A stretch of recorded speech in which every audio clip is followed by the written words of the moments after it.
ṣe rí ètò ààbò ní Nàìjíríà àwọn kan ni wọ́n hold ètò ààbò wa bẹ́ẹ̀ ni ó ti di ọ̀rọ̀ kàbá ọ̀rọ̀ yẹn ti di ọ̀rọ̀ kàbá ló fi jẹ́ pé àtètè fura ni ló fi jẹ́ pé tẹ́lẹ̀ tẹ́ bá rẹ̀ tó ń pa àwọn Fúlàní yẹn gan bóyá lógun tó lógun kan bá ń ṣe gúrúgúrúgúrú tó ń pa àwọn Fúlàní agbénipa yẹn ẹ rí pé wọ́n ní pẹ́ pa àwọn wo ni wọ́n ń ṣe bẹ́ẹ̀ arówó ti lé fighter jet ẹ̀ tó ní pápápá á ti fa àwọn Fúlàní yẹn lánu pápápá á ti fi survey ilẹ̀ ó ti mọ ibi tí wọ́n wà á du bọ́ǹbù sí àṣẹ gbogbo ẹ̀ sígbà tó yá wọn plan fún dọ́là gbogbo excuse irọ́tọ́ give kò ní mí ní dọ́là oríṣiríṣiríṣi Colonel Ali Colonel Brigadier General Buba oríṣiríṣi àwọn olórí ológun bẹ́ẹ̀ tí wọ́n fi ń lánu àwọn wo ni wọ́n ń ṣiṣẹ́ yẹn then agbára táwọn Fúlàní ìgbà tí wọ́n ń pa kúkúrú pa gúngùn yìí kí ló dé tọ́wọ́ àwọn ológun wa ò tó wọn kí ló dé tí ò ràn wọ́n ẹ mọ̀ pàjá tó bá lẹ́ni lẹ́yìn máa ń pọ̀ bọ́ ẹ fi ẹ jẹ́ ká fi tàwọn westerners sílẹ̀ pé bóyá west wọ́n sọ wọn kí ẹja filẹ̀ àwọn sophisticated weapons tẹ́lẹ̀ tí wọ́n ń lò yẹn àwọn alágbára Nàìjíríà tí wọ́n jẹ́ kàbá tí wọ́n form cartel àwọn náà supply wọn àwọn tá à ń sọ yìí àwọn ni wọ́n ń determine ni wọ́n ń decide ta ló fẹ́ jẹ president Nàìjíríà tí wọn ò bá nífẹ̀ẹ́ sẹ́nìkan kò ní débẹ̀ Ọlọ́run gbàgbára lé wọn lọ́wọ́ torí tí ìbáyìí Ọlọ́run fún wọn ṣe ni ẹni Ọlọ́run bá fẹ́ kó débẹ̀ ló máa débẹ̀ but Ọlọ́run náà sọ pé a gbé apá kan ga jù kan lọ George Orwell nínú ìwé ẹ̀ ó ní all animals are equal but some are more equal than others Yorùbá náà máa sọ pé àparò kan ò ga jù kan lọ àfi tó bá gorí ebè ṣe rí philosophy mẹ́tẹ̀ẹ̀ta tí mo fi gbé kalẹ̀ Ọlọ́run sọ pé a gbé apá kan ga jù kan lọ spiritually nìyẹn lórí tó lóyìnbó George Orwell nínú ìwé ẹ̀ ó ní some animals all animals are equal but some are more equal than others Yorùbá náà sọ pé àparò kan ò ga jù kan lọ o ṣùgbọ́n àfi tó bá gorí ebè definitely philosophers mẹ́tẹ̀ẹ̀ta they believe that some are more equal than others bó tiẹ̀ tí o kò jẹ́ pé equality before the law la wà ṣé wá ráwọn tó wà more equal than others yẹn àwọn yẹn ni wọ́n ń pè ní cabal ní Nàìjíríà they are the decider of Nigeria's future àwọn ni wọ́n wà kọ̀rọ̀ kan tí wọ́n decide nínú wọn governors wà ń bẹ̀ both current and former wọ́n wà ń bẹ̀ nínú wọn former president wà ń bẹ̀ nínú wọn ológun wà ń bẹ̀ nínú wọn civilian tí ò wọ uniform rí wà ń bẹ̀ cartel ni wọ́n kì í láwọn láàrin àfẹn tó bá wù wọ́n kàn fà sí àwọn ni wọ́n decide Nàìjíríà tí wọn ò bá fẹ́ kíjọba kan rí ṣe nǹkan ṣe lọ́wọ́lọ́wọ́ ilẹ̀ màrí tí wọ́n máa ṣe wọ́n ṣe bẹ́ẹ̀ láyé Goodluck Jonathan mo fẹ́ ká dá brain wa padà exactly nǹkan kan ṣe láyé Goodluck Jonathan ni wọ́n tún ti bẹ̀rẹ̀ they are the movers and shakers and àwọn ni wọ́n benefit from ẹkún tọmọ Nàìjíríà bá sùn àwọn ni wọ́n recruit Gumi ní Nigeria government tó ṣe lè ní kápá lórí Gumi ṣùgbọ́n a dúpẹ́ fọ́lọ́run bí Nigeria government tó ṣetán láti gbé Gumi mo fẹ́ break news yẹn fún wa pé àwọn kan ti gbé Gumi lọ court kì í wá ṣe court Nigeria International Court of Justice àti Gumi àtàwọn ẹmẹ̀wà ẹ̀ tí wọ́n sponsor àwọn apanirun yìí wọ́n ti gbé wọn lọ sí International Court of Justice ìrànlọ́wọ́ tán lè ṣe fúnjọba Nàìjíríà nìyẹn. Gbogbo ẹnu ni mo fi sọ fún yín pé pípààyàn tí wọ́n ń pààyàn Nàìjíríà sìn ó ti wà politicicize. Wọ́n ti politicicize ẹ̀. Kò ń ṣe pé Tinubu ló pààyàn, Buhari ló pààyàn, kìnìkan ló pààyàn, ọ̀rọ̀ yẹn ti kó bẹ́ẹ̀ sìn. Ọ̀rọ̀ yẹn ti di pé a fẹ́ exact power wa. Tomala, we will make this country to be ungovernable for any president. Nǹkan pè bẹ́ẹ̀ lẹ́ rí tán ṣẹlẹ̀. Bàbá Tinubu ò lè sọ̀rọ̀ ni, agbára ẹ̀ ò ká. Kí ni mo sọ? Agbára bàbá Tinubu kò ká. Tinubu lágbára, ó lẹ́sẹ̀, ó mọ̀yàn, olóṣèlú ni. Bẹ́ẹ̀ kó sínú àwọn kàbá yẹn, wọ́n jù lọ. Àwọn kàbá yẹn jù lọ. Kò ní agbára lé wọn lórí. Kò sírú àwọn ológun wa, kò sí báwọn ológun wa ṣe tó wọ́n máa fi wọ́n lánu bọ́ ṣe fi wọ́n lánu ìná ni. Ọmọ Fúlàní kan jáde láàárọ̀ yìí. Mo wo fídíò yẹn àárọ̀ ilé mi tó wo ẹnìkan láti US ló send ẹ̀ sí mi pé bàbá Gbàgede ẹ wo fídíò yìí. Àwọn tí wọ́n dẹ̀ gbọ́ Haúsá wọ́n bá translate ẹ̀. Àwọn tó gbọ́ Haúsá wọ́n bá translate ẹ̀.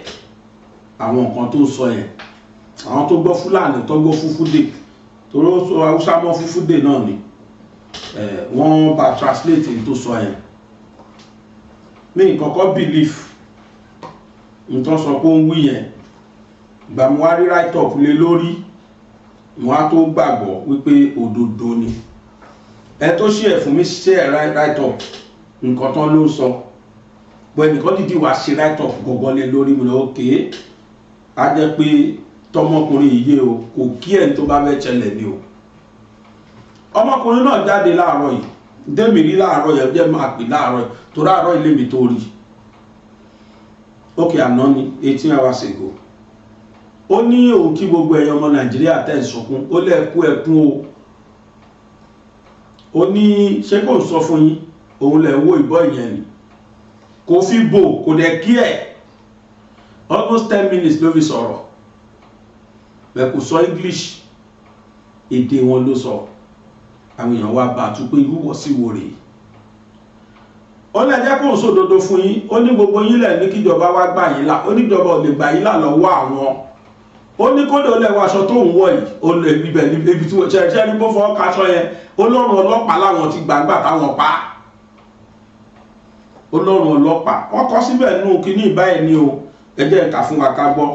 A self-acclaimed terrorist commander has threatened that his group will soon start targeting military officers, state governors, and even President Bola Tinubu for abduction. In a video, the armed militant, wearing what appeared to be a Nigerian military jacket, boasted about recent kidnappings of school children in Kebbi and Niger State. The terrorist, whose identity was not immediately confirmed, said the Nigerian government has failed in its responsibility to protect citizens. Everyone has woken up. Also, everyone has woken up. We kidnap school students in Kebbi State and Niger State. Ó wá ní pé next time, ọmọ school ẹ̀ ṣì gbọ́ táwọn gbé, ó ní ẹ̀wá gbọ́ tuntun tó fẹ́ sọ fún yín pé next time we will be kidnapping Nigerian military officers and taking them to the forest, he said. Ẹ tún máa wá gbọ́. He then pointed to the jacket he wore. He continued. Ibẹ̀ nìyẹn ló sọ pé aṣọ tó ń wọ̀ tẹ́ ń rí. Look at this cloth I am wearing. Ó sọ bẹ́ẹ̀. They belong to a soldier, Nigerian soldier. In the days ahead, we will kidnap a governor. Then we will kidnap the president and others.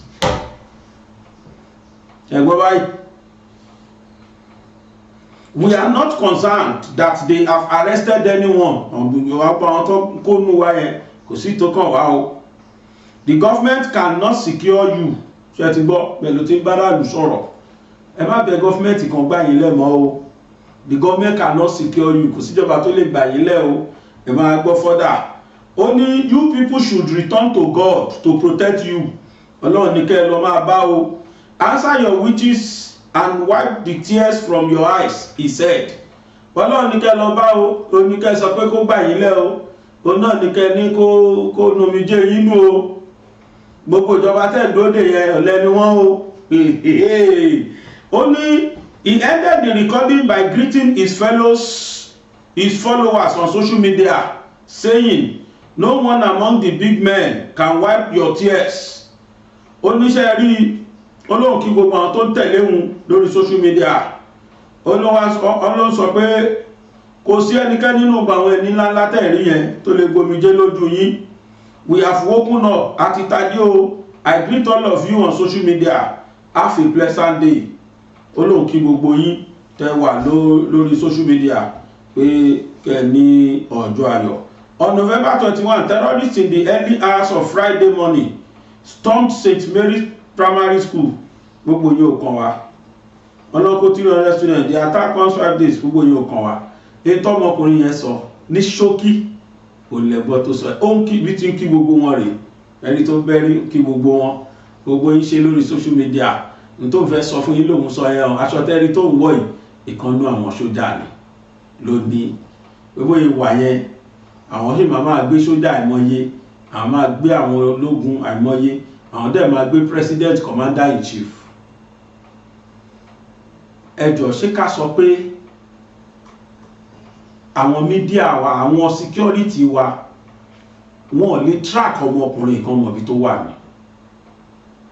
Ṣé ká sọ pé àwọn security wa wọn ò ṣetán láti gbé ní àbíbáwo fún láti máa threaten commander in chief of armed forces, odidi Mr. President? So kíní yìí tó ń lọ yìí a rí pé ó wà politically motivated. Gbogbo ẹni bá dẹ̀ ti jẹ president tó bá ti yàtọ̀ fún Fúlàní tàbí ìran wọn ní north, tó bá ti yàtọ̀ fún wọn ṣe ń ṣe nìyẹn. Wọn ò fẹ́ rí ìlú míì, wọn ò fẹ́ ríran míì lórí oyè. Bàbá Tinubu, Your Excellency sà, tó bá rí báyìí bó ṣe rí, tágbára ò bá ká mọ́, 2 options lẹ́ní. 1, ìdá kẹ́ ránṣẹ́ sáwọn foreign aids, kẹ́ call for foreign aids. Torí mi ká má tanra wa ní Nàìjíríà wa yìí, àwọn military wa ti wà proliferized. Epo ti dàpọ̀ mánúkàmá nínú military wa. Then ajá àwọn tí wọ́n ń gbé nípa ìtún wá ọ̀bọ wọn lẹ́ni lẹ́yìn, ajá wọn lẹ́ni lẹ́yìn ń pọ̀ bọ́. Àwọn tó ń sponsor wọn ipò ńláńláńláńlá ni wọ́n dìmú ní Nàìjíríà. Ipò ńláńláńlá ni wọ́n dìmú. Lóòótọ́ la sọ pé à ń ṣe democracy, lóòótọ́ la ní president. Ẹ bi àwọn presidency náà léèrè. Tí n bá ní presidency mi rí fà sí Mr. President. Presidency, ask them there, is it true ni number 1 citizen ló ní àṣẹ mọ́ lórí Nàìjíríà? Is it true? So kíní kan máa ṣe mí normally o, ẹni tó máa wà the receiver's end Mr. President náà ni. Àwọn governors wa náà ó kàn wọ́n. Ṣé bó níye tí Mr. President fún wọn lóṣooṣù fún security votes? Then state kọ̀ọ̀kan làwọn apanirun yìí ń lọ. Kí làwọn state governors sí state yẹn náà ń ṣe? Wọ́n tó máa yà lẹ́nu pé tẹ́lẹ̀ bá ṣẹlẹ̀, Tinubu ní o, tó bá ṣẹlẹ̀, Tinubu ò lè káàkiri. Kí làwọn governors wa ń ṣe? Yàtọ̀ fún àwọn governors wa, kí ni individual security tiwa náà ń ṣe níran wa? Àwọn tá jẹ́ Yorùbá, ṣe bá ní àwọn ọmọ ogun tá gbójúlé, Alámọ̀tẹ́kùn, OPC wà ńbẹ̀, adẹ̀ láàrin ọ̀nà kakanfò láàrin wa, what are they doing? ọmọkùnrin terrorist tó sọ̀rọ̀ yẹn ṣẹ́rò kó parọ́ ṣá, ó ní ká má dúró dìjọba, àwa la máa strategize láàrin ara wa, àwa la máa barricade ìran wa, gbogbo ilẹ̀ Yorùbá ó gbọ́dọ̀ wà secured. It's a pity àti l'opportunity àdẹ̀tí misuse opportunity wa. Nígbàtí Ìgbòho jáde ní day one, ká ní kó jẹ́ ohun tó ọmọkùnrin yẹn rí lọ́ọ̀kan tó mọ̀ kó ti súnmọ́ wa tán tí ò tí dé, ká ní pé ńgbà tọmọkùnrin yẹn rí kí ó ní kálukú náà rí ńgbà yẹn, kí gbogbo àwọn olóṣèlú wá rí, kí gbogbo àwọn ọba wá rí, kí gbogbo àwọn ìjòyè náà rí, kí everybody wá dìde mọ̀ pé by now wọ́n á kàn máa da gbogbo òlú láàmú, ṣùgbọ́n wọ́n á máa pẹ́ ilẹ̀ Yorùbá sílẹ̀ wà láì Ọlọ́run. mo káràtọ̀ kan lẹ́nìí, Ìgbò ló kọ́ Ìgbò, ó ń dá àwọn ẹgbẹ́ ẹ̀ tí wọ́n ń bú àwọn tí wọ́n jèlì Nnamdi Kanu, Ìgbò yẹn ń dá wọn lóhùn. Ìgbò yẹn kọ sínú write up yẹn pé tó bá jẹ́ pé bí Sunday Ìgbòho ṣe ṣe nílẹ̀ Yorùbá ni máa sí Nnamdi Kanu náà ṣe lọ́dọ̀ àwọn ni, ó ní ọ̀dọ̀ àwọn ò ní rí bẹ́ẹ̀. Bóun fẹ́ sọ fún yín pé ẹ lọ bí gbogbo àwọn àgbẹ̀ léèrè pé ìgbà tí Ìgbòho dìde àwọn Fúlàní yẹn rí ọwọ́ wà láwọn bọlẹ̀ pé ìbá le jù bẹ́ẹ̀ lọ fún wọn nílẹ̀ Yorùbá pé but wọ́n jàǹfààní ìgbà tí Ìgbòho dìde yẹn gan. Ó ní go and ask the farmers in the southwest. Ìwọ̀nba táìmù tí Ìgbòho dìde, láìpa ẹnikẹ́ni láìbẹ ẹnikẹ́ni jà, ọwọ́ dídìde tó dẹ̀ tó tí wọ́n dẹ̀ rí pé ó harmonize gbogbo ilẹ̀ Yorùbá, pàápàá jùlọ youth, tí wọ́n rí pé bí youth ṣe dìde yẹn, máa ń tagbà lálejò ń bí ṣẹ́gbọ́n tó sọ. Ó ní rálì tó tóbi jù nígbà tóun ti rí rálì yẹn lòun ti sọ pé yes Yorùbá dé. Àwọn Fúlàní yẹn gan sọ lẹ́mìí ara pé Yorùbá dé, wọ́n dẹ̀ tó sáré kàbàkàbà, but nígbà tí wọ́n rí pé ọwọ́ ti tó Ìgbòho, wọ́n ti rí pé àwọn ti kán kalẹ̀ Yorùbá. Orí ló bá Ìgbòho ṣe. Ìpèníjà ní kélé náà wá jẹ́ fún wa. Ó dáa, ó ṣeré kò ṣeré, ẹ wo Gumi bó ṣe ń ké kiri lọ́wọ́lọ́wọ́ yìí, bọ́n ṣe ń fi lógún fi lọ́gbọ̀n. Gumi ò sádàkẹ́ gbogbo tó sọ lórí àwọn bandits pé àníkẹ́ má fọwọ́ kàn wọ́n sẹ́ pẹ̀lú pé wọ́n ń pa kúkúrú, wọn pa gbogbo. Kálà wà nílẹ̀ Yorùbá tó jẹ́ die hard follower bẹ́ẹ̀ fún Ìgbòho kò sí. Gumi fojú ara ẹ̀ rí tú tí wọ́n táwọn Fúlàní yẹn ń pa. Gumi mọ̀ pàpáyàn ni wọ́n. Any forum tẹ́ bá pe Gumi sí ẹ̀yìn wọn ní máa wà. Ẹ wo Nnamdi Kanu, despite the fact pé gbogbo Ìgbò mọ̀ pé nǹkan tó ṣe rè, 99% wọn ni wọ́n tún sọ pé tíjọba Nàìjíríà ti ò dáa. Kódà rí náà wa Yorùbá wa náà ta ní pé kò dáa wọ́n ti tì mọ́lé ẹ̀. Àrínú wa tí ò tẹ́ lọ́rùn bọ́n ṣe tì mọ́lé. But agbogbo Yorùbá nínú ẹ̀ dùn pé Buhari ṣe tó ṣe fún Ìgbòho yẹn. Gbogbo Yorùbá nínú ẹ̀ dùn. Tí Ìgbòho bá lọ jẹ́ ọmọ Fúlàní ni, kí Buhari wá jẹ́ Yorùbá, wàláhì Buhari á jẹyàn ẹ̀ṣù pẹ̀lú tó ṣe fún Ìgbòho yẹn. Kí Ìgbòho jẹ́ ọmọ Fúlàní, kí Buhari jẹ́ Yorùbá, kó wá ṣe tó ṣe fún Ìgbòho yẹn kó ṣe fún. Wà pé Ìgbòho gan ò ní, Buhari yóò tiẹ̀ ní lòpọ̀ ẹ̀tàn, kò ní lò 4 years yẹn pé Fúlàní mi tó yá wèrè ni. Bọ̀ torí pé Fúlàní ni Buhari, Yorùbá ní Ìgbòho. Yorùbá ní Ìgbòho. Ó ṣe tó ṣe fún Buhari, fún Ìgbòho, Buhari ṣe fún easily, ó dẹ̀ ṣe fún gbé.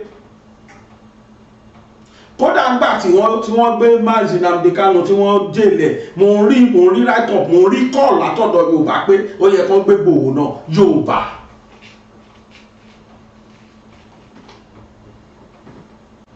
ló ṣe jẹ́ pé àwa Yorùbá time tá máa wake up lélẹ́yìí àwọn kan bù ṣe gàdà wọ́n gbé Gumi wọ́n gbé wá síbàdàn wọ́n ti fún wa lẹ́skísì oríṣiríṣi mo rẹ́ni tó pè mí tó sọ reason táwọn fi gbé wá Nàìjíríà náà mọ̀ pa báwọn ṣe tó rẹ́rù ń bá wọn náà pé kan táwọn èèyàn ń pè yìí kó má lọ di pé wọ́n máa bù ṣe gàdà wá arrest àwọn wọ́n sọ reason táwọn fi gbé wá pé torí gbogbo ọmọ Yorùbá náà ni pé ṣàmọ̀ pé wọ́n ní pé kódà ní táwọn ṣe yẹn láti Benin wọ́n wá síbẹ̀ láti Àbújá àwọn ọlọ́pàá ọ̀gá ọlọ́pàá wá ọ̀gá àmì náà wá pé àwọn mọ̀ pé káwọn lè sọ aburú táwọn ọmọ ẹ̀ ṣe fún un kó lè promise àwọn pé òun á lọ bá wọn sọ̀rọ̀ wọ́n ní táwọn ṣe pè wá nìyẹn. tẹ́ bá fẹ́ pè wá sílẹ̀ Yorùbá ló yẹ kẹ́ gbé wọ̀ ẹ tẹ́ ẹ mọ̀ dájúdájú pé ibikíbi tí Gumi bá ti wọ̀ Fúlàní máa dojúkọ bẹ̀ wọ́n máa jẹ wọ́n run láìpẹ́ ni. ìbéèrè tí mo wá bí máa yẹn ni pé gbígbé wá tẹ́ gbé Gumi wáyìí are we safe? ṣá safe? ṣé kìí ṣe fáwọn ọmọ lẹ́yìn ẹ̀ tún máa dojúkọ wá nílẹ̀ Yorùbá pàápàá jùlọ di higher institution kan lẹ gbé lọ wọ́n ní péjọba mọ̀ ń pa ẹ̀ làwọn ṣe ní confidence láti lójú àì pé kódà àwọn ọ̀gá ọlọ́pàá wà ń bẹ àwọn ọ̀gá mi wà ń bẹ ní wọ́n wà ń bẹ sáwọn ọ̀gá mi láwọn ọmọ ibi tí Gumi wà ní ẹni yẹn ní kí n wò gbogbo operation tí Gumi lọ yẹn bó ṣe ń lọ solicit fáwọn tó lọ ń ṣe meeting pẹ̀lú àwọn bandit yẹn àwọn ọlọ́pàá ń ṣọ́ lọ àwọn àmì náà ń ṣọ́ lọ orí ẹ̀ ló nọ́mà ó ti fojú hàn mélòó ló kù tí ò ṣe terrorist mọ̀ àwọn tí wọ́n jẹ́ innocent inú àwọn àmì wa tí wọ́n mọ̀ kankan tó ń ṣe torí pé ìfẹ́ tán ní sí Nàìjíríà lẹ́rí wọn tó ń padà mú pàkúpa yẹn.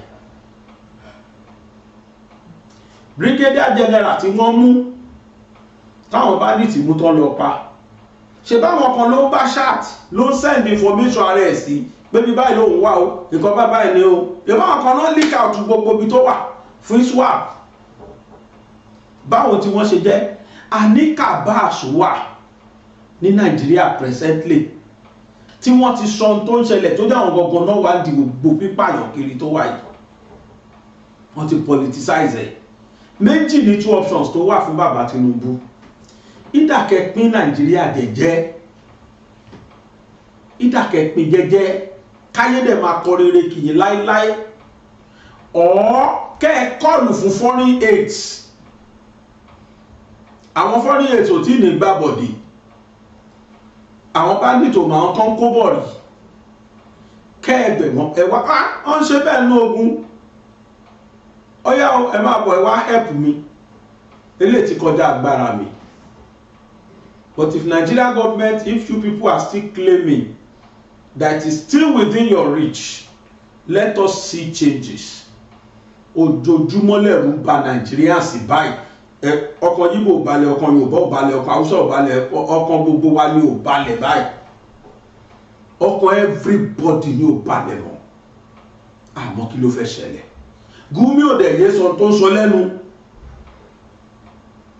Ẹ jẹ́ ní kan play videos méjì kẹ́ bí Gumi ṣe solicit fáwọn apààyàn yìí kò dẹ̀ tijú kò ríro kò bẹ̀rù láti sọ àwọn tó sọ jáde yẹn lèmi ṣe against àwọn àfáà tí wọ́n pe Gumi wá kọ́ tún ṣe justify bí àwọn ṣe gbé wáyẹ̀ kó dáa ṣé irú ẹni tí èèyàn máa bá sọ̀rọ̀ rẹ̀ ṣé irú ẹni tó yẹ kó máa rẹ̀yìn àti ẹ̀mọ́ rẹ̀ ẹgbọ́n tí Gumi sọ níbi kìíní níbi kejì òkè ṣọ́ọ̀ṣọ́ tọ́tọ́ ní ó dẹ̀ sì dúró lórí àwọn ọwọ́ ẹ̀yẹn but good news tó wá wà bẹ́ẹ̀ ni pé àwọn kan ti gbé lọ court máa kà fún wa ẹ jẹ́ àwọn tí Gumi kọ sọ náà. Three of questions. How do you expect me to convince you? Let me step one by one. IPOB is attacking the police, is attacking the army, is attacking INEC, government institutions, killing our men in service. and the herdsmen are kidnapping children not to kill them, to get money. So how can you compare somebody who's killing our gallant men in the armed forces directly, attacking them, to somebody who's kidnapping children to make money, not to kill them? Look, we need some fairness in what we are doing. Okay. So there's no place to argue. Genocide affecting Muslims and Christians. When you say there's a Christian genocide, yeah, and a genocide directed specifically because somebody is professing Christianity, there is none in Nigeria. There is none. There is, Sheikh Gumi, there is. My knowledge, as far as I know, there is none. There is. So you cannot force somebody no, to do something. Yes, I will not force you to accept it, but I will not dismiss and silence the voice of those who say that is their reality. But at the end of the day... let's for argument's sake, believe there are some people who are targeting Christians and killing them. This is the work of the government to stop them from doing that. Exactly. And one of the ways to stop it is to get everybody, stakeholders in the issue, to come together. As I've told you several times and repeatedly, in Kaduna, a clergy of both Muslim and Christians have been going around to affected communities, Christians and Muslims. We have been sitting down with them. All right. Everybody bringing out his grievances. And we settled issues. So why can't we do it nationwide? Okay. I think inviting somebody whose hand is also stained with blood of children and women. All right, not Sheikh. In hundreds, in thousands. Yes. Bandits will be a mistake. Negotiate with them instead. The causes of all this chaos is because they are not included in the budget. So USA attacking them will cause more chaos in the country. The best solution is negotiation with them, and they should be included in the budget. And with news, only negotiation can solve these issues. Give them whatever they want for peace to reign. Gumi fọkànbalẹ̀ má wọrí. Ẹ̀gbọ́n wo tó wí kò tún kò yẹ gbogbo lónìí gbogbo àwọn defense tó ń put up fún àwọn Fúlàní yẹn ó náà ṣe dáadáa sẹ́. Ìgbìmọ̀ kan ó ní torí wọn kàwé ni ó láwọn mẹ́ta ni wọ́n oríṣi mẹ́ta ni wọ́n àwọn kan wà tó jẹ́ pé àìríjẹ àrímu ló jẹ́ kó máa ṣe bẹ́ẹ̀ àwọn kan dẹ̀ wà illiteracy ni illiteracy ló fà á àwọn tó ń lá àìríjẹ àrímu yẹn ọ̀pọ̀lọpọ̀ wọn kàwé gbẹ kò síṣẹ́ tó fẹ́ fi ṣe irú àwọn yẹn wọ́n sì gba kan repent tẹ bá wá ọ̀nà gbàdé ọ̀nà gbàmú fún wọn kìíní kan àwọn tí ò dẹ̀ kàwé nú wọn tó jẹ́ pé kàwé ló fà á tẹ bá kọ́ school fún wọn tẹ kọ́ normal school tẹ mú wọn lọ school tẹ mú wọn kò ní inú igbó tẹ gbé wọn wá gbòòrò mo kàn rẹ́rìn títí pé àbúrò àdánwò olúwo lélẹ̀ Gumi gbogbo tó sọ meeting tí wọ́n ṣe ń bàdàn nìyẹn o wọ́n ṣe ń fi lógún bẹ́ẹ̀ ló fi lọ́gbọ̀n o ó fún wọn ní excuses tó dáa reason tí àwọn bandits fi ń ṣe tán ṣe yẹn mo wá fẹ́ bi Gumi pé ṣé àwọn Fúlàní Nàìjíríà nìkan làwọn tí wọ́n ń ṣiṣẹ́ yẹn àwọn tí wọ́n wá láti Nigeria tán wá láti other African countries náà àwọn náà kàwé ló fà á àwọn náà àìríjẹ àrímu ló fà á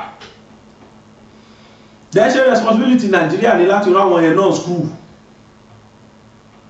alẹ́ èèyàn criminal aláwọn èèyàn wà criminally minded ìwọ plead o solicit fún wọn they should negotiate negotiate kí náà kàn fi negotiate kàn fowó negotiate pẹ̀lú wọn àbí bíi tí Buhari ṣe kàn máa fún wọn hundreds of millions or billions rather àfẹ́gbà 200 billion àfẹ́gbà 300 billion wọ́n á dẹ̀ kó wọ́n bíi pé ìyẹn ni kàn máa ṣe lọ ìyẹn ni Gumi dúró lé lórí. Killing them will not solve the problem. Can you imagine? Now, àwọn kan ti gbé Gumi lọ sí court. Court wo ni International Criminal Court. Right up yẹn sọ pé I am very sorry for him, for Gumi. They will fetch him out very soon as he will appear in International Criminal Court Dakomo ló sọ bẹ́ẹ̀. According to a report by Arise TV News on Sunday, November 23, 2025, Reverend Ezekiel Dakomo has announced that he escalated allegations against Sheikh Ahmad Gumi to international authorities, insisting the Islamic cleric must answer for claims that mass burials in Plateau State were fabricated. The reference states that Gumi's name had been flagged with Interpol and that he should be compelled to testify before the International Criminal Court. He expressed confidence that the cleric would be located regardless of where he might seek refuge. In his words, "I have nailed his name. He must appear to Interpol. Even when he hides in Saudi Arabia, Saudi ò tiẹ̀ gbà, Saudi ti ní kó má wọlú àwọn. I am very sorry for him. They will fish him out. He will appear in the International Criminal Court of the world to come and testify." International Criminal Court of the world to come and testify, he said. Dakomo's actions follow Gumi's alleged statements that coffins buried after recent killings in Plateau State, Magu area, were empty. The referent characterized these claims as offensive and dangerous, saying they dismiss the genuine anguish of bereaved Christian communities. The cleric proposed a definitive resolution to the controversy by demanding the graves be opened before a high-ranking delegation. He specified that the Minister of Defence, State Security Services representatives, Nigeria Chief Judge, Chief of Defence Staff and Army Chief, and senior commanders should witness the exhumation. Dakomo also criticized what he described as systemic government's failure to protect Christian populations from the armed attacks. He stated that official inactions has emboldened violent groups who operate without fear of consequences.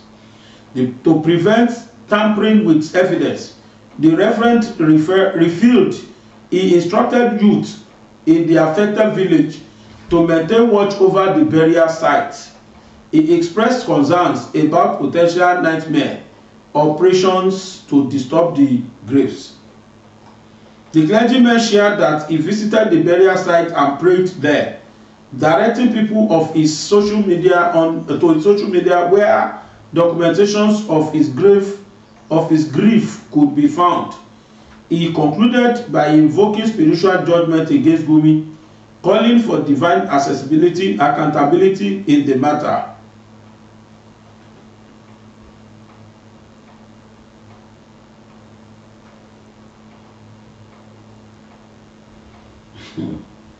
Gumi, again, Gumi, this is not right.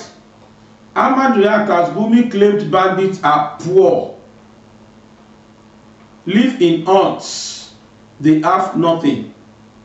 According to Bashir Ahmad, former presidential aide to the former president Muhammadu Buhari, on Saturday, November 22, 2025, publicly reacted to a long-standing statement by Sheikh Ahmad Gumi, a controversial Islamic scholar who, known for his engagement with bandit groups in the northern Nigeria.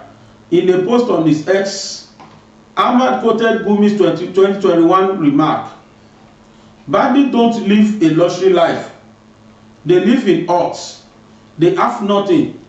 Sometimes they drink from the stream." Ahmad's response was direct and unequivocal. "This is not right. This is just not right." Sheikh, he reacted. Sheikh Gumi's original comment captured in May 4, 2021 video clips shared by African Independent Television (AIT). Imad during one of his high-profile visit to bandit enclaves in Zamfara State, accompanied by Ahmad, others, and their families. Gumi used this statement to portray the preparations the perpetrators, often labeled as bandits or armed others, as impoverished and marginalized rather than ideologically driven criminals. So lórí ọ̀rọ̀ Gumi dúró lórí wípé àwọn ẹni àkúṣe ni wọ́n ò rí jẹ wọn ò rí mu ló fà á, wọn ò dẹ̀ kàwé, àwọn míì ò kàwé nínú wọn kò sọ́nà gbàjọ ọ̀nà gbàmú fún wọn ló jẹ́ kí wọ́n máa pa Nigerians, ló jẹ́ kí wọ́n máa gbowó. Níbo mi ò dẹ̀ sọ pé wọn kì í pa wọn rẹ́nu àkànjí wọn gbé, wọn á gbowó ni. So the man is ready to follow them even to grave. But fortunately, Dakomo Ọlọ́run á túbọ̀ fún yín ṣe ẹjọ́. Ẹ jẹ́ kí wọ́n wá gbé Nigerian court kankan ò lè dá lẹ́bi. Kò sí Nigerian court kankan tí wọ́n lè sue ẹ̀ sí. But this International Court of Justice àwọn tí wọ́n lè mú leléyìí. Kì í ṣe torí pé ó sọ pé empty grave nìkan. A lot Gumi has done. He has done more than enough for us in Nigeria. Ibi tí wọ́n burú dé sìn, ẹ̀yin ará Abẹ́òkúta, mo fẹ́ sọ fún yín pé ẹ máa múra lẹ̀ o. Eléyìí ò kìí ṣe false alert. Níbi ọ̀sẹ̀ méjì sìn, ẹnìkan send fídíò kan sí mi.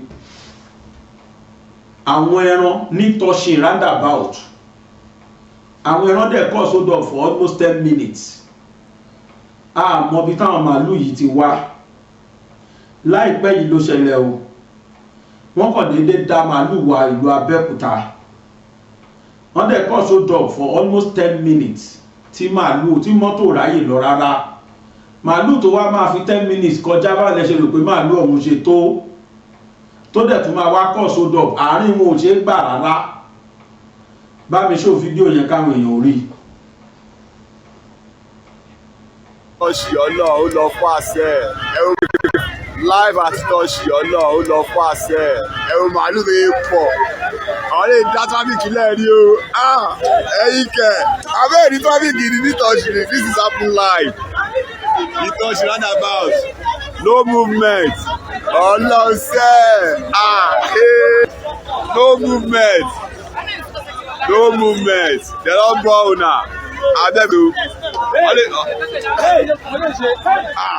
ẹ̀yin kẹ̀ ẹ̀ ní dúró wò màálù rẹpẹtẹ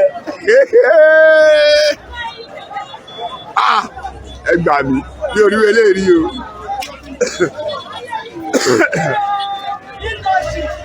live ọ̀nà live ó ṣẹ̀ lọ́wọ́lọ́wọ́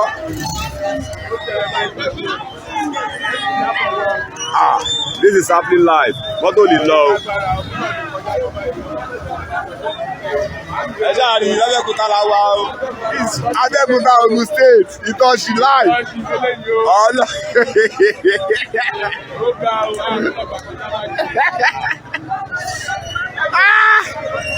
ọmọ fọ́ọ̀nì ó fọ́ọ̀nì máa kọ̀wọ̀ kò fọ́ọ̀nì o wọ́n ti gbàjọba mọ́ wa lọ́wọ́ báyìí.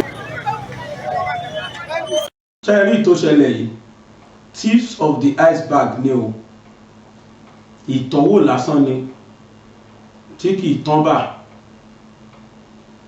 Inú mi dùn pé Gani Adams fúnra rẹ̀ fẹnu ara rẹ̀ announce síta wípé gbogbo ilẹ̀ Yorùbá oní Fúlàní ni wọ́n mean.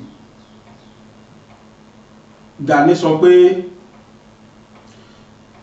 what is happening in Kogi and Kwara states are just test ground. The real target is Oyo, Ekiti, Ondo, Ogun, Lagos, and all other Yoruba states. Gani Adams. Gani Adams has expressed deep concern over what he described as heightened and alarming security threats facing Nigeria, particularly the southwest region. Adams revealed that credible intelligence from a highly secured authority indicate that the southwest has been highly infiltrated. According to him, recent incidents in Kogi and Kwara are merely a test of ground, warning that the real targets include Ondo, Oyo, Ekiti, Lagos, Ogun, and all other Yoruba states.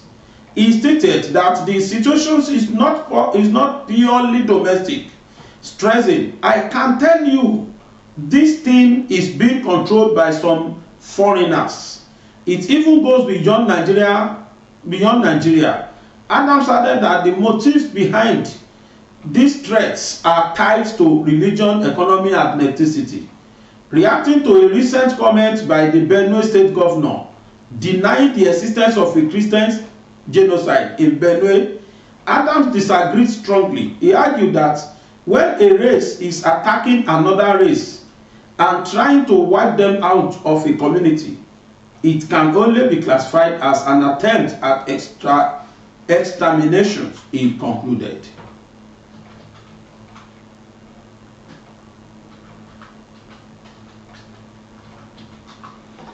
Ṣáàtì gbọ́ báyìí. Now dádì wa ẹ̀yin ni mo fẹ́ fi parí ọ̀rọ̀ lénìí. Dádì wa Ìbà Gani Adams. Nígbà tẹ́yìn náà rí gbogbo ń tẹ́ rí ìsà. Tẹ́ ẹ fẹnu ara yín sọ gbogbo tẹ́ ẹ sọ pé wọ́n tágẹ́ẹ̀tì wa lẹ̀ Yorùbá ni. Tó dẹ̀ jẹ́ pé tí wọ́n bá bi yín pé kí lẹ̀ ń ṣe sí ẹlẹ́ẹ̀retí kí wọ́n pa yín láṣẹ. Ẹlẹ́ẹ̀retí kan pa yín láṣẹ. Lánàá ọ̀ ìjẹta tí mi bá ṣe dàpá náà ni àwọn South West governors wọ́n converge sí Ìbàdàn wọ́n lọ ṣe security meeting òótọ́ discuss náà ni báwo la ṣe fẹ́ dáàbò bo ilẹ̀ Yorùbá ń tẹ̀ ń béèrè ti simple sa Chief Gani Adams nígbà táwọn governors yìí nísìn tí wọ́n ti acknowledge wípé insecurity ti wà South West, all you need to do is to beckon on them, your excellencies. Ṣé mọ̀ pé ilẹ̀ fi mí jẹ ààrẹ mo ṣetán láti lead o kí n kó gbogbo àwọn sàbẹ̀ mi jọ nílẹ̀ Yorùbá kí n gbèjálẹ̀ Yorùbá security ni wọ́n ń béèrè pé báwo la ṣe lè ṣe mo dẹ̀ ready láti provide security yẹn as olórí ogun Àmọ̀tẹ́kùn ni hunter ni OPC ni àtàwọn security outfit mi tó wà nílẹ̀ Yorùbá mo ṣetán láti coordinate wọn as kí náà pè Ààrẹ Ọ̀nà Kakanfò bẹ́ẹ̀ pé Ìgbòho sí kò léèwọ̀ Ìgbòho ti ṣe tiẹ̀ àti rí but ẹ̀yin náà sìn ẹ̀kọ́ nípa àwa yìí akọ́yẹ kó lẹ́yìn Ìgbòho ni akọ́mọ ayé nìyí ni Go Gani láwọn àpariwo Go Gani ẹ bá wa gbé bàbá ga ta ló sọ pé àní bàbá Káyì àní bàbá Gani Adams bàbá wa láwọn àpariwo torí pé ẹ̀yin lẹ wà bẹ́ẹ̀ sí ẹ̀yin lẹ front fún wa ń sìn Fúlàní akọ́mọ aríyẹ̀rù akọ́mọ àbà wọn ni ẹ̀rí pé fúnra náà máa túkò nínú oko nínú àwọn inú igbó wa tán sá sí tán bá ti gbọ́ fún Yorùbá tó ti harmonize lẹ́lẹ́kejì ìyẹn ò ń ṣe violence sá ìyẹn ò ń ṣe bẹ́ẹ̀ dà lóru àwọn governors yìí sì ti wà concern kódà the finance part ni pé owó tẹ́ ń béèrè they are now ready to drop it for you 20 billion tẹ́ ń béèrè pé kí wọ́n kó wá kẹ́ ẹ̀ tó bẹ̀rẹ̀ ẹ̀jà yes sir this is the right time for you to tell these governors that you are ready to answer those questions. Wọ́n wà concern kí la lè ṣe sí South West báwo la ṣe lè dẹ́kun insecurity ní South West gbogbo wọn ni wọ́n ṣe meeting Adeleke nìkan ni ò sí bẹ́ẹ̀ tí deputy ẹ̀ wá represent. All these people are ready now, they are concerned now. Your Excellency àbíkí náà lò fún ààrẹ ṣé lóògùn ọ̀fẹ́ o lóògùn ọ̀fẹ́ àsìkò tẹ́lẹ̀ bá wa lọ sí ọ̀dọ̀ àwọn governors rè ẹkùn tí láwọn governors àpáyé láṣẹ local government chairman àti àwọn ọba wo wà láì gbogbo àwọn ọba yẹn rẹ́dì pa nísìn. You just go there, mobilize all this security outfit ta nílẹ̀ Yorùbá, civil defence wà ń bẹ̀, Àmọ̀tẹ́kùn wà ń bẹ̀, hunter wà ń bẹ̀, ó tún kù kan mo gbàgbọ́ orúkọ yẹn wọ́n pọ̀ bẹ́ẹ̀ so safe wọ́n ní so safe náà wà ń bẹ̀ gbogbo wọn pátá ni wọ́n mọ̀ bọ́yìn gbogbo wọn pátá ni wọ́n níbọn lọ́wọ́ tí yóò dùbọ́ ṣàkàbùlà ni o ẹ̀rọ bá ti fún yín lówó ẹ̀kọ́ yìí náà kọ̀ ra ètò jẹ́ àti kíní wa ṣẹ́mọ̀ tó mì yẹn ètò àìfọgbọ́lọ́gbọ́gbọ́ wíwò bàbá pa gbogbo ẹ̀ pọ̀ ó parí. Fúlàní àbá méré láyé Fúlàní bá bàjẹ́ ló Nàìjíríà Yorùbá torí pé àti níyàn wájú àti ní odindi Ààrẹ Ọ̀nà Kakanfò wájú. So your question látijọ́ yìí gbogbo lẹ́tà tẹ́ nǹkan látijọ́ yìí àsìkò táwọn governors yẹn rẹ́dì láti dáhùn ẹ̀rí all they need is to see you at the forefront that our Ààrẹ Ọ̀nà Kakanfò is now ready láti gbèjà wa. Inú mi dùn pẹ̀lú yín ní gbogbo eléyìí ti bọ́. Gbogbo tó sì ṣẹlẹ̀ Kwara tẹ́ rí yẹn o, tips of the iceberg ni o, wọ́n ilẹ̀ Yorùbá gan náà mìn. Nígbà tẹ́ ti wá rí bẹ́ẹ̀ tó ti dá yín lójú, tẹ́ wà convinced. Táwọn governors náà dẹ̀ ti ń foríkorí, all you need is to tell them that, sir, your excellence, wọ́n kú mọ̀ yín, you are respectable figures, dàbí Ìgbòho tí wọ́n like, ẹ̀yin láwọn like ẹ̀yin, ẹ̀yin dẹ̀ ẹ wà peaceful. Ẹnu lẹ́kọ̀ọ́ lọ sọ fún wọn ni pé ẹ̀yin governors ẹ má dára yín láwọn ẹ má wọ̀rí, ẹ̀yin lẹ fi media rẹ máa coordinate gbogbo Ọlọ́run wọn máa fọ lẹ́sẹ̀kẹsẹ̀ torí pé solution àwọn náà wá, ẹ̀yin dẹ̀ ní solution. Ọlọ́run Fúlàní bẹ̀rù bílẹ̀ wa gan, wọ́n bẹ̀rù bílẹ̀ wa gan, ọkàn rí bẹ́ẹ̀ dé báyìí sìn ẹ̀yin ẹ̀wọ̀ gba kí lórúkọ wákìlì chẹ́bì nípa OPC ló mú wákìlì. Ọlọ́run ẹ tó dẹ̀ nídìí wọn máa tó tóbi yẹn máa ẹ̀rọ yìnbọn sí àwọn tó 10 times torí àwọn kan ti dúró sórí sí àní ọ̀nà àti wọ̀lú yẹn tó dúró sórí igi ọ̀nà yìnbọn sí àwọn tó 10 times. Which means nǹkan wà lọ́wọ́ OPC ẹ bá wa coordinate wọn kọ́kàn wá tiẹ̀. Ọlọ́run tá a bá gbọ́ lẹ́nìí tí Fúlàní kọ̀ọ̀kan ní headline pé Gani Adams have mobilized kọ́kàn tiẹ̀ gbọ́ lásán pé Gani Adams ti mobilize Yorùbá security outfit. Ọlọ́run àwọn Fúlàní torí wọ́n mọ Yorùbá. Ìgbòho ti jẹ́ kí wọ́n mọ̀ pé Yorùbá ò kì í ṣe ẹni tá a fọwọ́ rẹ́ sẹ́yìn. Lẹ́nìí kan gbọ́ pé kò wọ Nàìjíríà ìjọba gbà láyè pé kó mobilize àwọn Àmọ̀tẹ́kùn yàsìn. Ọlọ́run ẹ̀ẹ́dì bí Fúlàní ṣe máa kẹ́rù òwe máa sá lọ sí ẹ lọ béèrè lọ́wọ́ Sẹ́ríkì Ìgàngàn tó ń dà lọ rí irú sí ẹ lọ bí léèrè. Ẹgbọ̀n Sunday ń tí mo bá sì gbórúkọ rẹ̀ ẹrú àti bà mí pé lè gbàgbé ọ̀rọ̀ àbáyẹ 2021. Ṣé ẹ̀rọ ọmọ Sunday ń apápápá kò kú ní o ẹrú àṣìmọ́ bà mí. Kí ni Sunday ṣe fún yẹn fi dán hàn lásán? Wọ́n yin gbogbo ògùn ayé ìfún kò ràn án. Gbogbo àwọn tí yẹn náà kó lẹ́yìn wọ́n yìnbọn fún wọn kò ràn wọ́n tán. Ibẹ̀ Sẹ́ríkì ti wò pé wèrè lélẹ́lẹ́ yóò ṣe kọlu o. Ó kẹ́rù ẹ̀ sá lọ ni. Ó kẹ́rù ẹ̀ sá lọ ni. Ó sá lọ sábẹ́òkúta. Ó wọ́n pé Sunday tó wá sá lọ sábó ọ̀dọ̀ Sẹ́ríkì Fúlàní ní sábó ibẹ̀ ló sá wá.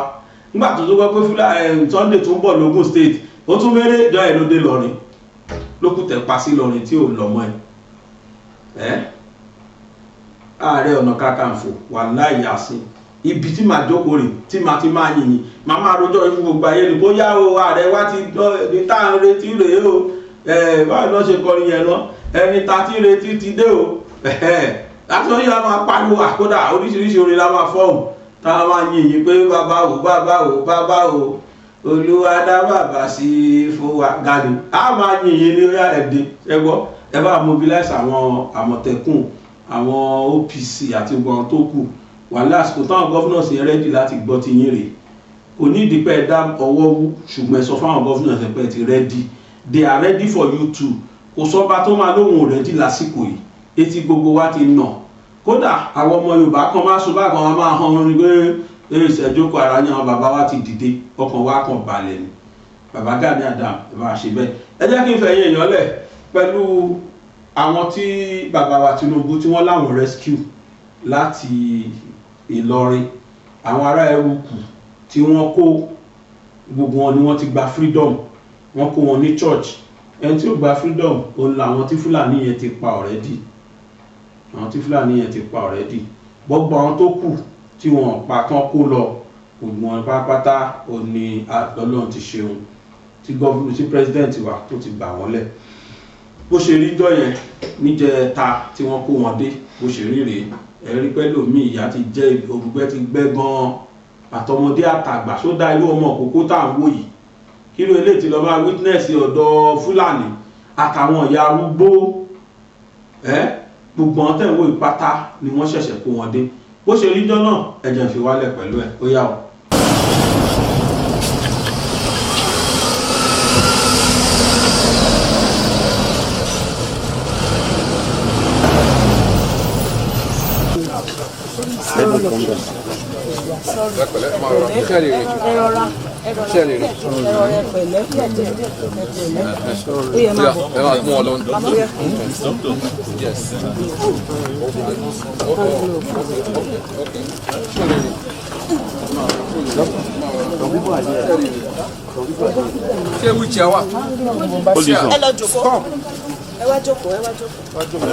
Hold this one. Better. Somebody should help them now. Hey.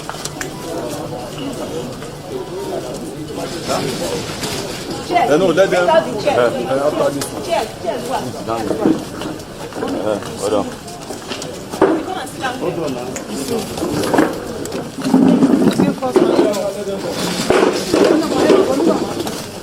Sorry.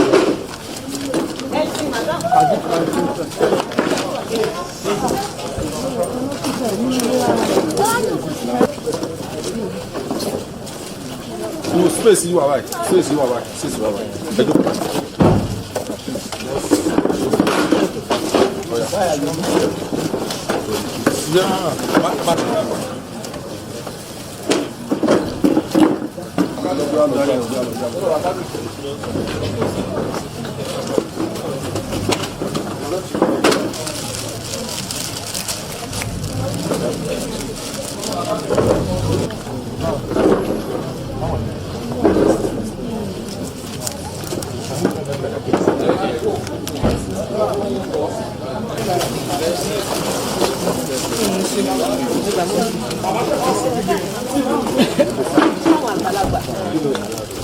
Má rush it.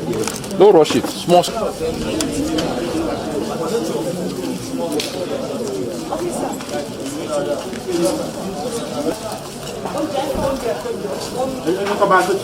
We need a nurse here. It was just a sudden act, suddenly, and a terrifying act, because that evening, after like 30 minutes to the program, we started the program by, I think, around 5.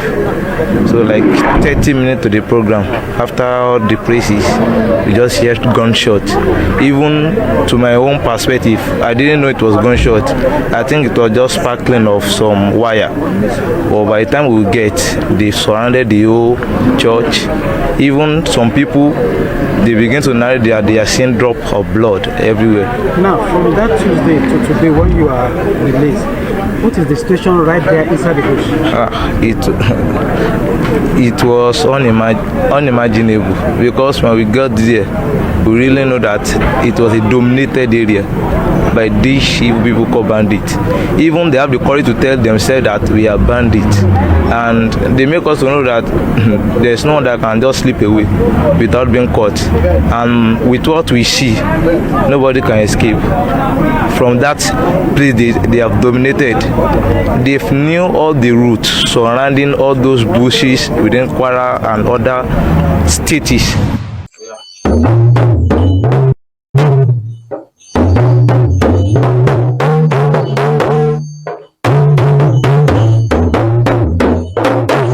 Gbàgede Ìmọ̀, òun ni kẹ́ ẹ máa gbọ́. Orúkọ mi kí n tó máa lọ ní orí ètò yìí, orúkọ mi ni Àyẹ́ntóyọ̀sí Ṣaworo nílùú. Gbàgede Ìmọ̀, òun ni kẹ́ ẹ máa wò, kẹ́ ẹ máa gbọ́. Ó ń kọ́ yẹn lọ́gbọ́n, ó ń fún yẹn lóye.